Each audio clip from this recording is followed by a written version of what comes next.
महाभारत हिंदू संस्कृति की एक अमूल्य धरोहर है। शास्त्रों में इसे पांचवां वेद भी कहा गया है। इसके रचिता महर्षि कृष्णद्वैपायन वेदव्यास हैं। महर्षि वेदव्यास ने इस ग्रंथ के बारे में स्वयं कहा है, यन्नेहास्ति न कुत्रचित, अर्थात जिस विषय की चर्चा इस ग्रंथ में नहीं की गई है उसकी चर्चा अन्यत्र कहीं भी उपलब्ध नहीं है। श्रीमद् भागवत गीता जैसा अमूल्य रत्न भी इसी महासागर की देन है। इस ग्रंथ में कुल मिलाकर 1,00,000 श्लोक हैं, इसलिए इसे शतसाहस्त्री संहिता भी कहा जाता है। यह ग्रंथ स्मृति वर्ग में आता है। इसमें कुल 18 पर्व हैं, जो इस प्रकार हैं: आदि पर्व, सभा पर्व, वन पर्व, विराट पर्व, उद्योग पर्व, भीष्म पर्व, द्रोण पर्व, कर्ण पर्व, शल्य पर्व, सौप्तिक पर्व, स्त्री पर्व, शांति पर्व, अनुशासन पर्व, आश्वमेधिक पर्व, आश्रमवासिक पर्व, मौसल पर्व, महाप्रास्थनिक पर्व व स्वर्गारोहण पर्व। आइए इस लेख में हम इन 18 पर्वों के माध्यम से जानते हैं संपूर्ण महाभारत। 1. आदि पर्व। चंद्रवंश में शांतनु नाम के प्रतापी राजा हुए। शांतनु का विवाह देवी गंगा से हुआ। शांतनु व गंगा के पुत्र देवव्रत भीष्म हुए। अपने पिता की प्रसन्नता के लिए देवव्रत ने उनका विवाह सत्यवती से करवा दिया और स्वयं आजीवन ब्रह्मचारी रहने की प्रतिज्ञा कर ली। देवव्रत की इस भीषण प्रतिज्ञा के कारण ही उन्हें भीष्म कहा गया। शांतनु को सत्यवती से 2 पुत्र हुए, चित्रांगद व विचित्रवीर्य। राजा शांतनु की मृत्यु के बाद चित्रांगद राजा बने। चित्रांगद के बाद विचित्रवीर्य गद्दी पर बैठे। विचित्रवीर्य का विवाह अंबिका एवं अंबालिका से हुआ। अंबिका से धृतराष्ट्र तथा अंबालिका से पांडु पैदा हुए। धृतराष्ट्र जन्म से अंधे थे, इसलिए पांडु को राजगद्दी पर बिठाया गया। धृतराष्ट्र का विवाह गांधारी से तथा पांडु का विवाह कुंती व माद्री से हुआ। धृतराष्ट्र से गांधारी को 100 पुत्र हुए। इनमें सबसे बड़ा दुर्योधन था। पांडु को कुंती से युधिष्ठिर, भीम, अर्जुन तथा माद्री से नकुल व सहदेव नामक पुत्र हुए। असमय पांडु की मृत्यु होने पर धृतराष्ट्र को राजा बनाया गया। कौरव धृतराष्ट्र के पुत्र तथा पांडव पांडु के पुत्र को द्रोणाचार्य ने शस्त्र विद्या सिखाई। एक बार जब सभी राजकुमार शस्त्र विद्या का प्रदर्शन कर रहे थे, तब कर्ण, यह कुंती का सबसे बड़ा पुत्र था, जिसे कुंती ने पैदा होते ही नदी में बहा दिया था, ने अर्जुन से प्रतिस्पर्धा करनी चाहिए, लेकिन सूतपुत्र होने के कारण उसे मौका नहीं दिया गया। तब दुर्योधन ने उसे अंगदेश का राजा बना दिया। एक बार दुर्योधन ने पांडवों को समाप्त करने के उद्देश्य से लाक्षागृह का निर्माण करवाया। दुर्योधन ने षड्यंत्र पूर्वक पांडवों को वहां भेज दिया। रात के समय दुर्योधन ने लाक्षागृह में आग लगवा दी, लेकिन पांडव वहां से बच निकले। जब पांडव जंगल में आराम कर रहे थे, तब हिंडिब नामक राक्षस उन्हें खाने के लिए आया, लेकिन भीम ने उसका वध कर दिया। हिंडिब की बहन हिडिंबा भीम पर मोहित हो गई। भीम ने उसके साथ विवाह किया। हिडिंबा को भीम से घटोत्कच नामक पुत्र हुआ। एक बार पांडव घूमते घूमते पांचाल देश के राजा द्रुपद की पुत्री द्रौपदी के स्वयंवर में गए। यहाँ अर्जुन ने स्वयंवर जीतकर द्रौपदी का वरण किया। जब अर्जुन द्रौपदी को अपनी माता कुंती के पास ले गए तो उन्होंने बिना देखे ही कह दिया कि 5 भाई आपस में बांट लो। तब श्री कृष्ण ने कहने पर 5 भाइयों ने द्रौपदी से विवाह किया। जब भीष्म, विदुर आदि को पता चला कि पांडव जीवित हैं, तो उन्हें वापस हस्तिनापुर बुलाया गया। यहाँ आकर पांडवों ने अपना अलग राज्य बसाया, जिसका नाम इंद्रप्रस्थ रखा। एक बार नियम भंग होने के कारण अर्जुन को 12 वर्ष के वनवास पर जाना पड़ा। वनवास के दौरान अर्जुन ने नागकन्या उलूपी, मणिपुर की राजकुमारी चित्रांगदा व श्री कृष्ण की बहन सुभद्रा से विवाह किया। अर्जुन को सुभद्रा से अभिमन्यु तथा द्रौपदी से पांडवों को 5 पुत्र हुए। वनवास पूर्ण कर अर्जुन जब पुनः इंद्रप्रस्थ पहुँचे तो सभी बहुत प्रसन्न हुए। अर्जुन व श्री कृष्ण के कहने पर ही मयासुर नामक दैत्य ने इंद्रप्रस्थ में एक सुंदर सभा भवन का निर्माण किया। 2 सभा पर्व। मयासुर द्वारा निर्मित सभा भवन बहुत ही सुंदर व विचित्र था। एक बार नारद मुनि युधिष्ठिर के पास आए और उन्हें राजसूय यज्ञ करने की सलाह दी। युधिष्ठिर ने ऐसा ही किया। भीम, अर्जुन, नकुल और सहदेव चारों दिशाओं में गए तथा सभी राजाओं को युधिष्ठिर की अधीनता स्वीकार करने के लिए विवश किया। इसके बाद युधिष्ठिर ने समारोह पूर्वक राजसूय यज्ञ किया। इस समारोह में श्री कृष्ण ने शिशुपाल का वध कर दिया। युधिष्ठिर का ऐश्वर्य देखकर दुर्योधन के मन में ईर्ष्या होने लगी। दुर्योधन ने पांडवों का राजपाट हथियाने के उद्देश्य से उन्हें हस्तिनापुर जुआ खेलने के लिए बुलाया। पांडव जुए में अपना राजपाट व धन आदि सब कुछ हार गए। इसके बाद युधिष्ठिर स्वयं के साथ अपने भाइयों व द्रौपदी को भी हार गए। भरी सभा में दुःशासन द्रौपदी को बालों से पकड़कर लाया और उसके वस्त्र खींचने लगा, किंतु श्री कृष्ण की कृपा से द्रौपदी की लाज बच गई। द्रौपदी का अपमान देख भीम ने दुःशासन के हाथ उखाड़कर उसका खून पीने और दुर्योधन की जंघा तोड़े की प्रतिज्ञा की। यह देख धृतराष्ट्र डर गए और उन्होंने पांडवों को कौरवों के दासत्व से मुक्त कर दिया। इसके बाद धृतराष्ट्र ने पांडवों को उनका राजपाट भी लौटा दिया। इसके बाद दुर्योधन ने पांडवों को दोबारा जुआ खेलने के लिए बुलाया। इस बार शर्त रखी कि जो जुए में हारेगा वह अपने भाइयों के साथ 13 वर्ष वन में बिताएगा, जिसमें अंतिम वर्ष अज्ञातवास होगा। इस बार भी दुर्योधन की ओर से शकुनी ने पासा फेंका तथा युधिष्ठिर को हरा दिया।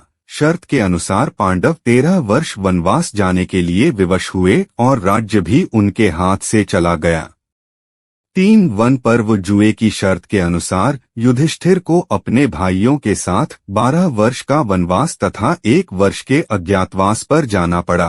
पांडव वन में अपना जीवन बिताने लगे। वन में ही व्यास जी पांडवों से मिले तथा अर्जुन को दिव्यास्त्र प्राप्त करने के लिए कहा। अर्जुन ने भगवान शिव से पाशुपास्त्र तथा अन्य देवताओं से भी दिव्यास्त्र प्राप्त किए। इसके लिए अर्जुन स्वर्ग भी गए। यहाँ किसी बात पर क्रोधित होकर उर्वशी नामक अप्सरा ने अर्जुन को नपुंसक होने का श्राप दे दिया।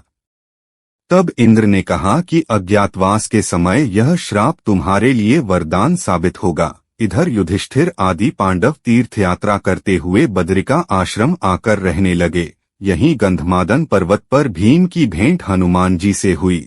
हनुमान जी ने प्रसन्न होकर भीम को वरदान दिया कि युद्ध के समय वे अर्जुन के रथ की ध्वजा पर बैठकर शत्रुओं को डराएंगे। कुछ दिनों बाद अर्जुन स्वर्ग से लौट आए। एक दिन जब द्रौपदी आश्रम में अकेली थी, तब राजा जयद्रथ दुर्योधन की बहन दुःशला का पति उसे बलपूर्वक उठा ले गया। पांडवों को जब पता चला तो उन्होंने उसे पकड़ लिया। जयद्रथ को दंड देने के लिए भीम ने उसका सिर मूंद दिया व 5 चोटियां रखकर छोड़ दिया। एक बार यमराज ने पांडवों की परीक्षा ली। यमराज ने यक्ष बनकर भीम, अर्जुन, नकुल व सहदेव से अपने प्रश्नों के उत्तर जानने चाहे, लेकिन अभिमानवश इनमें से किसी ने भी यमराज के प्रश्नों के उत्तर नहीं दिए, जिसके कारण यमराज ने इन सभी को मृतप्राय कर दिया। अंत में युधिष्ठिर ने यमराज के सभी प्रश्नों के उत्तर दिए। प्रसन्न होकर यमराज ने सभी को पुनर्जीवित कर दिया।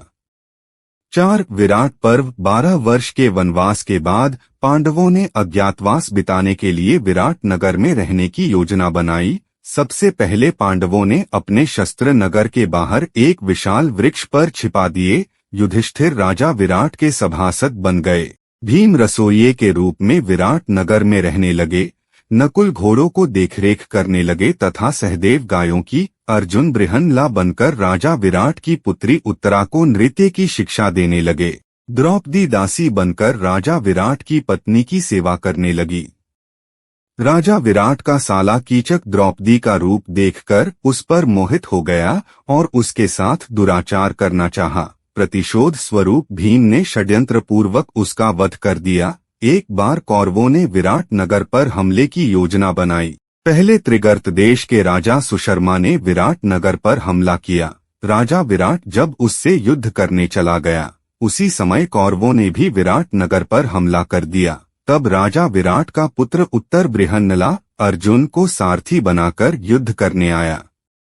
उत्तर ने जब कौरवों की सेना देखी तो वह डर कर भागने लगा। उस समय अर्जुन ने उसे सारथी बनाया और स्वयं युद्ध किया। देखते ही देखते अर्जुन ने कौरवों को हरा दिया। तब तक पांडवों का अज्ञातवास समाप्त हो चुका था। अगले दिन सभी पांडव अपने वास्तविक स्वरूप में राजा विराट से मिले।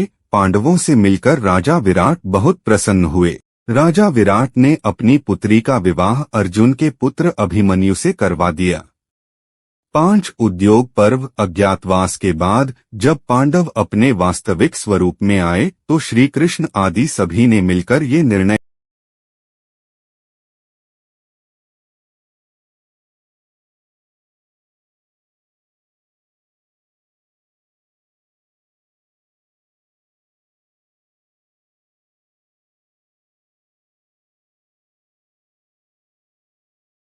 तब पांडवों ने श्री कृष्ण को अपना दूत बनाकर भेजा, लेकिन दुर्योधन ने उनका भी अपमान कर दिया। जब कौरव व पांडवों में युद्ध होना तय हो गया तब पांडवों ने अपने सेनापति धृष्टद्युम्न, द्रौपदी का भाई, को बनाया। दुर्योधन ने अपना सेनापति पितामह भीष्म को नियुक्त किया। कौरव व पांडवों की सेनाएं कुरुक्षेत्र में आ गईं।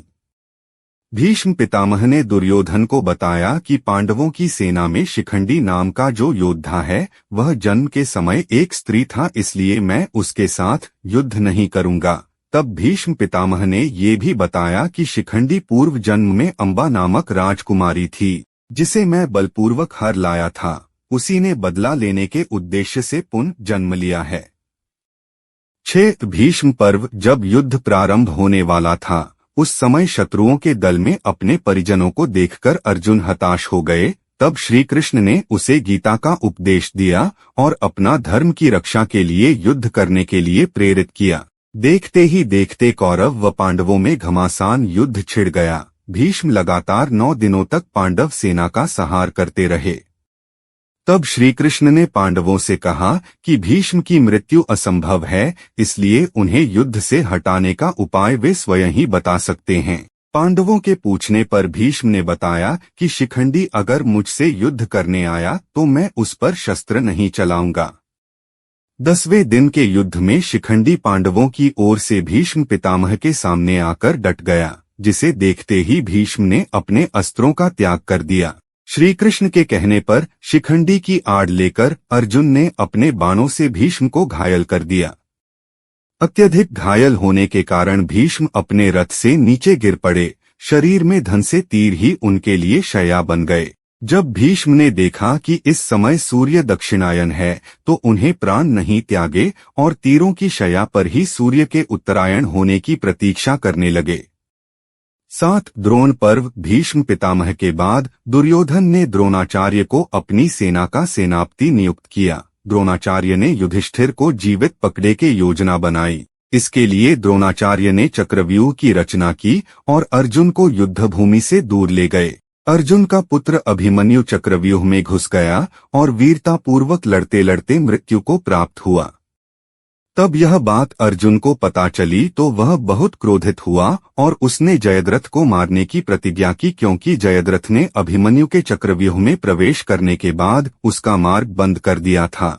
युद्ध के 14वें दिन अर्जुन ने अपनी प्रतिज्ञा पूर्ण करते हुए जयद्रथ का वध कर दिया। भीम का पुत्र घटोत्कच भी अपनी माया से युद्ध करते हुए कौरवों का विनाश करने लगा। जब दुर्योधन ने देखा कि यदि घटोत्कच को रोका न गया तो ये आज ही कौरव सेना को हरा देगा, तब उसने कर्ण से उसे रोकने के लिए कहा। कर्ण ने अपनी दिव्य शक्ति, जो उसने अर्जुन के वध के लिए बचा रखी थी, का प्रहार घटोत्कच पर कर उसका वध कर दिया। युद्ध के 15वें दिन धृष्टद्युम्न ने षड्यंत्र पूर्वक द्रोणाचार्य का वध कर दिया। जब यह बात अश्वत्थामा को पता चली तो उसने नारायण अस्त्र का प्रहार किया, लेकिन श्री कृष्ण के कारण पांडव बच गए। 8 कर्ण पर्व। द्रोणाचार्य के बाद दुर्योधन ने कर्ण को सेनापति बनाया। 2 दिनों तक कर्ण ने पराक्रम पूर्वक पांडवों की सेना का विनाश किया। 17वें दिन कर्ण राजा शल्य को अपना सारथी बनाकर युद्ध करने आया। कर्ण जब अर्जुन से युद्ध कर रहा था उस समय भीम कौरव सेना का नाश कर रहा था। भीम ने अपनी प्रतिज्ञा पूरी करते हुए दुःशासन के दोनों हाथ उखाड़ दिए। यह देख कर्ण ने युधिष्ठिर को घायल कर दिया। जब यह बात अर्जुन को पता चली तो वह कर्ण से युद्ध करने आए। अर्जुन और कर्ण के बीच भयंकर युद्ध होने लगा।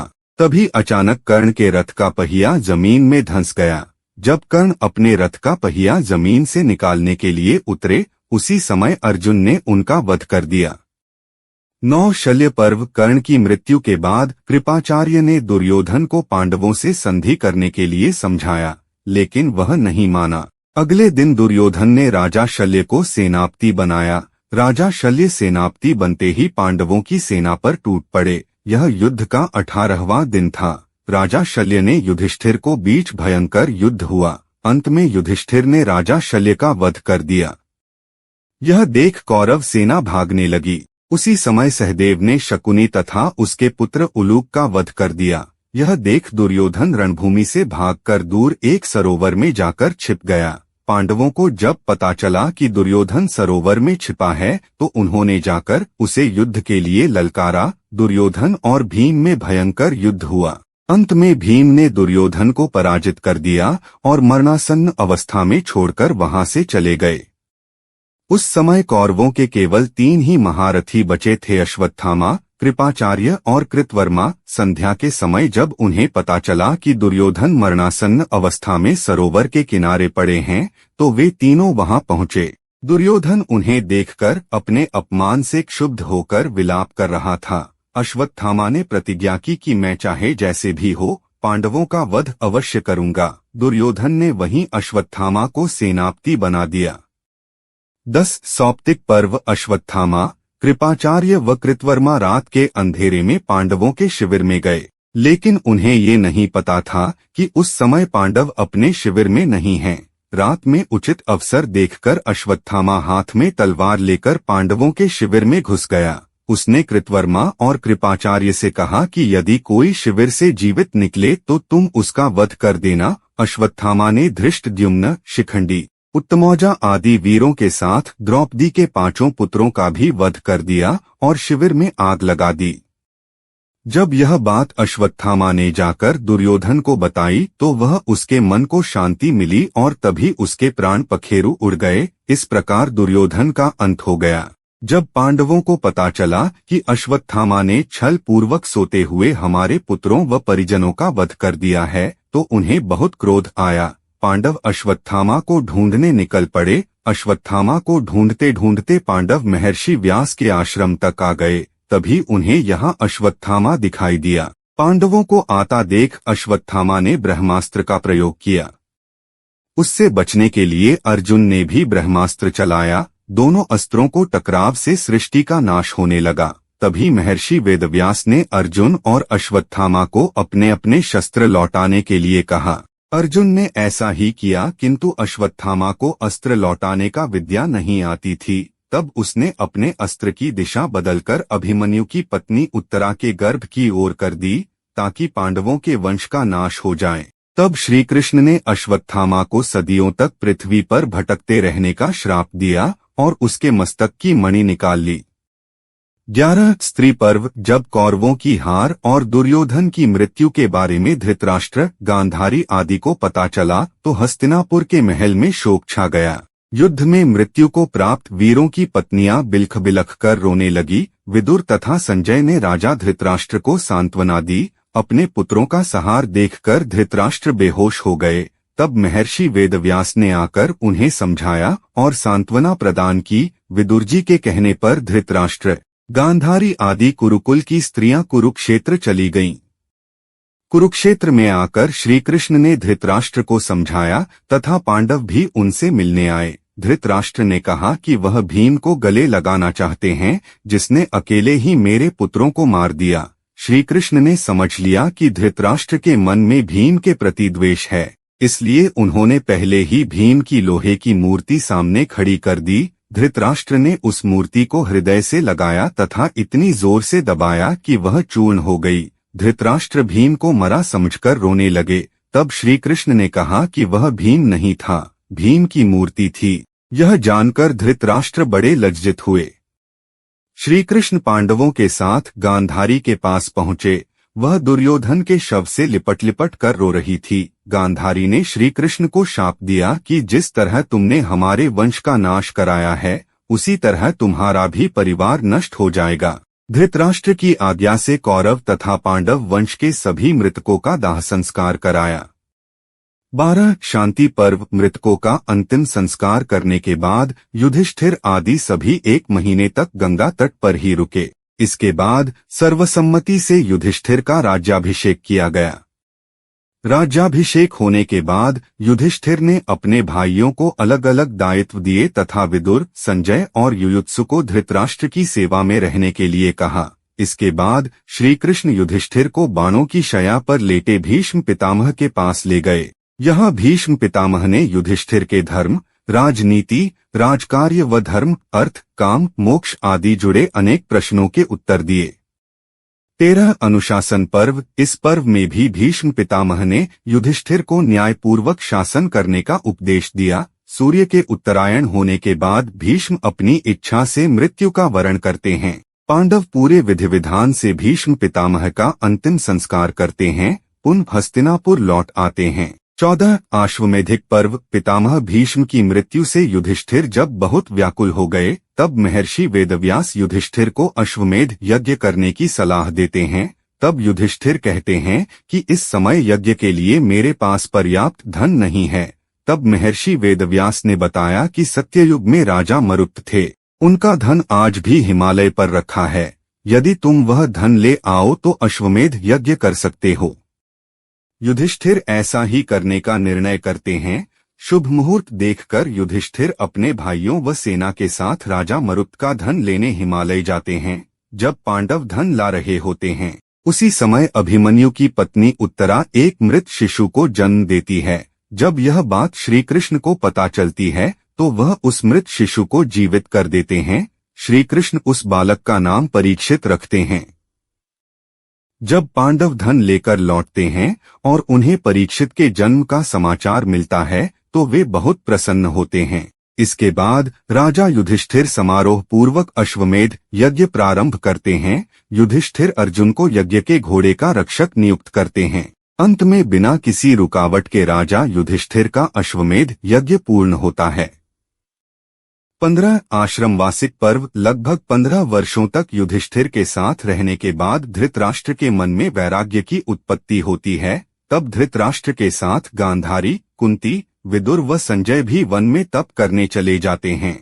वन में रहते हुए धृतराष्ट्र, गांधारी व कुंती घोर तप करते हैं और विदुर तथा संजय इनकी सेवा करते थे। बहुत समय बीतने पर राजा युधिष्ठिर सपरिवार धृतराष्ट्र, गांधारी व अपनी माता कुंती से मिलने आते हैं। उसी समय वहां महर्षि वेदव्यास भी आते हैं। महर्षि वेदव्यास अपने तपोबल से एक रात के लिए युद्ध में मारे गए सभी वीरों को जीवित करते हैं। रात भर अपने परिजनों के साथ रहकर वे सभी पुनः अपने अपने लोकों में लौट जाते हैं। कुछ दिन वन में रहकर युधिष्ठिर आदि सभी पुनः हस्तिनापुर लौट आते हैं। इस घटना के करीब 2 वर्ष बाद नारद मुनि युधिष्ठिर के पास आते हैं और बताते हैं कि धृतराष्ट्र, गांधारी व कुंती की मृत्यु जंगल में लगी आग के कारण हो गई है। यह सुनकर पांडवों को बहुत दुख होता है और वे धृतराष्ट्र, गांधारी व कुंती की आत्मशांति के लिए तर्पण आदि करते हैं। 16 मौसल पर्व। एक दिन महर्षि विश्वामित्र, कण्व आदि ऋषि द्वारिका आते हैं। वहां श्री कृष्ण के पुत्र व अन्य युवक उनका अपमान कर देते हैं। क्रोधित होकर मुनि यदुवंशियों का नाश होने का श्राप देते हैं। एक दिन जब सभी यदुवंशी प्रभास क्षेत्र में एकत्रित होते हैं, तब वहां वे आपस में ही लड़कर मर जाते हैं। बलराम भी योग बल से अपना शरीर त्याग देते हैं। तब श्री कृष्ण वन में एक पेड़ के नीचे बैठे होते हैं। तब एक शिकारी उनके पैर पर बाण चला देता है, जिससे श्री कृष्ण भी शरीर त्याग कर स्वधाम चले जाते हैं। जब यह बात अर्जुन को पता चलती है तो वह द्वारिका आते हैं और यदुवंशियों के परिवार को अपने साथ हस्तिनापुर ले जाते हैं। मार्ग में उन पर लुटेरे हमला कर देते हैं और बहुत सा धन व स्त्रियों को अपने साथ ले जाते हैं। यह देखकर अर्जुन बहुत लज्जित होते हैं। जब अर्जुन ये बात जाकर महर्षि वेदव्यास को बताते हैं तो वे पांडवों को परलोक यात्रा पर जाने के लिए कहते हैं। 17 महाप्रास्थानिक पर्व। श्री कृष्ण की मृत्यु के बाद पांडव भी अत्यंत उदासीन रहने लगे तथा उनके मन में वैराग्य उत्पन्न हो गया। उन्होंने हिमालय की यात्रा करने का निश्चय किया। अभिमन्यु के पुत्र परीक्षित को राजगद्दी सौंपकर युधिष्ठिर अपने चारों भाइयों और द्रौपदी के साथ चले गए तथा हिमालय पहुंचे। उनके साथ एक कुत्ता भी था। कुछ दूर चलने पर द्रौपदी गिर पड़ी। इसके बाद नकुल, सहदेव, अर्जुन व भीम भी गिर गए। युधिष्ठिर तथा वह कुत्ता आगे बढ़ते रहे।